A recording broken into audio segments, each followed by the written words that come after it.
Halo, apa kabar? Saatnya Anda menyimak berita Semarang bersama saya Freddy Cahya. Sejumlah berita menarik akan kami sajikan untuk Anda. Berikut 3 berita utama hari ini. Pertemuan bocah korban penculikan dengan kedua orang tuanya di Mapolsekta Semarang berlangsung penuh haru. Diterjang banjir bandang lagi, 3 jembatan di Desa Putatsari Grobogan rusak bahkan nyaris roboh. Polisi menghibur anak-anak korban banjir yang mulai kejenuhan karena tidak bisa ke sekolah.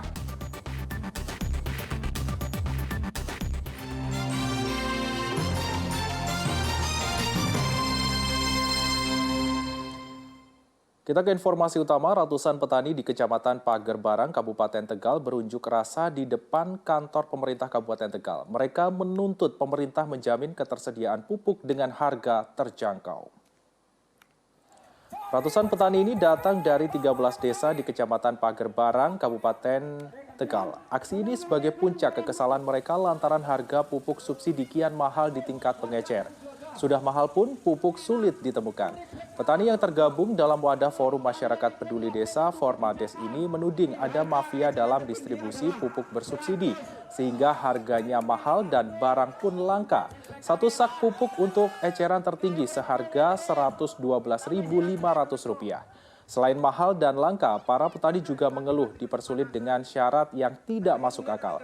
Para petani juga meminta pemerintah Kabupaten Tegal memperbaiki sistem irigasi agar lahan pertanian tidak mengalami kekeringan.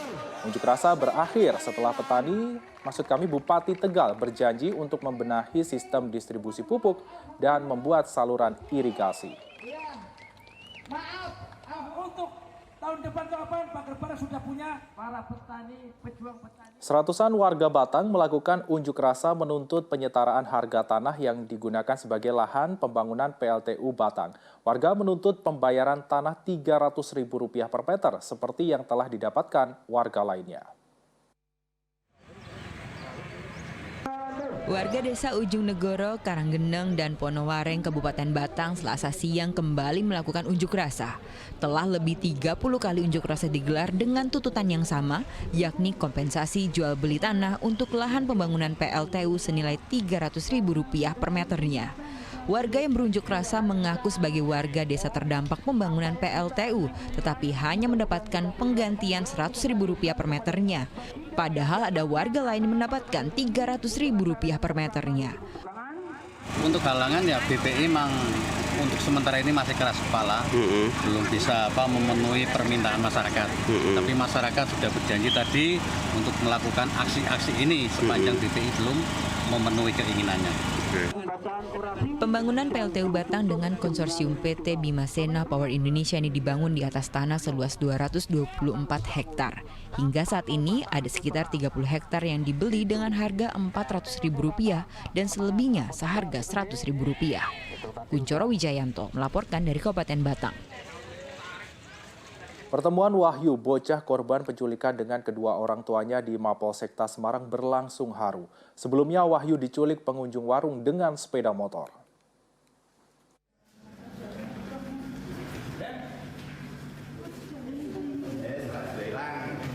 Pasangan Setiawan dan istrinya tidak bisa menyembunyikan kebahagiaan bisa bertemu kembali dengan putranya bernama Wahyu. Mereka menangis bahagia karena sang anak kembali dalam kondisi sehat. Bocah berusia 8 tahun itu diculik hampir sehari oleh orang tak dikenal. Polisi menemukan korban di Semarang Utara dalam kondisi lapar dan terlihat trauma, sehingga kemudian dibawa ke Mapolsekta Semarang. Sejak diculik, pelaku korban tidak pernah diberikan makanan. Orang tua korban mengaku saat pelaku mendatangi warung, ia minta air putih dan menunjukkan tempat tak jauh dari warung. Korban mengaku seperti terhipnotis sehingga mengikuti saja semua kemauan pelaku, termasuk saat pelaku membawa kabur anak laki-lakinya dengan alasan mau mengaji dan dibelikan mainan.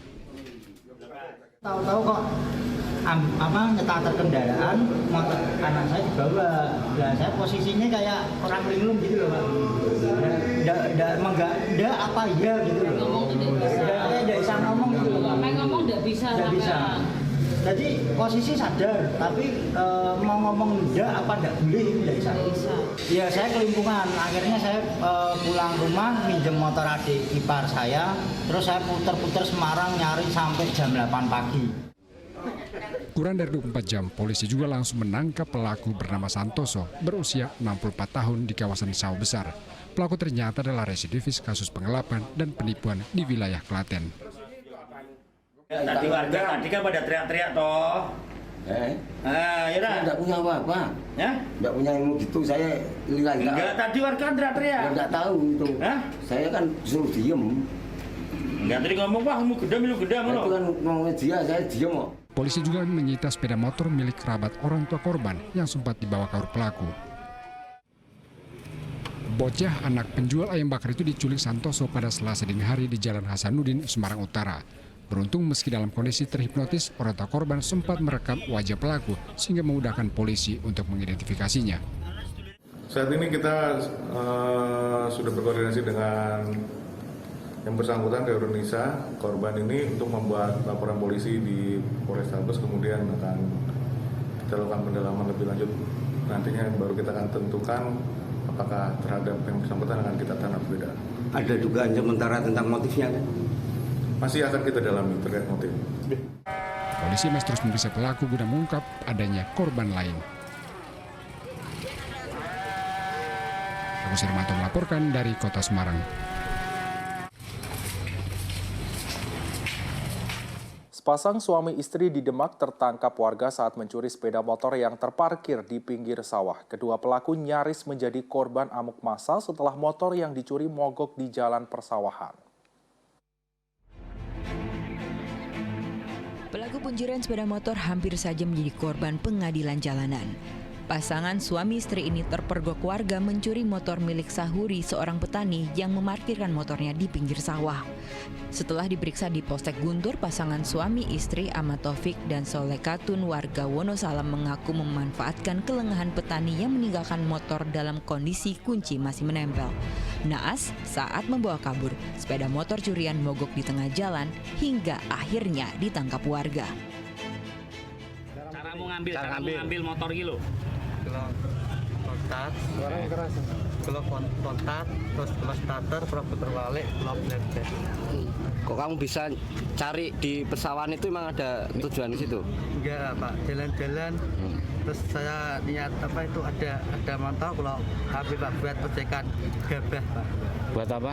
Ojekan gabah. Jadi kendaraan diambil oleh pelaku ini di area persawahan atau di ladang, sehingga ini menjadi fokus daripada unit Reskrim Polsek dan Satreskrim Polres untuk menindaklanjuti beberapa TKP yang ada di wilayah Kabupaten Demak dengan modus yang sama. Pelaku mengaku nekat mencuri sepeda motor dengan alasan terhimpit ekonomi dan ingin menggunakan sepeda motor curian untuk bekerja sebagai ojek pengangkut gabah. Ali Muftagirin melaporkan dari Kabupaten Demak. Jajaran Forum Koordinasi Pimpinan Kecamatan Forkopincam Sukoharjo bersama Puskesmas Sukoharjo menggelar sosialisasi bahaya jajanan makanan Ciki Ngebul ke para pedagang dan pelajar di sekolah-sekolah. Sosialisasi dilakukan dengan mendatangi paguyuban penjual makanan yang biasa mangkal di sekitar sekolah di wilayah Jetis Selasa siang. Para pedagang diminta untuk tidak menjual Ciki Ngebul karena mengandung racun. Dari para pedagang, sosialisasi kemudian dilanjutkan ke sekolah-sekolah. Anak-anak juga diminta untuk menghindari makanan Ciki Ngebul karena makanan yang dicampur dengan nitrogen cair itu berbahaya bagi kesehatan. Kasus Ciki Ngebul menjadi perhatian publik setelah sejumlah anak di Tasikmalaya, Jawa Barat mengalami keracunan Ciki Ngebul. Ditemukan di sekitar kita.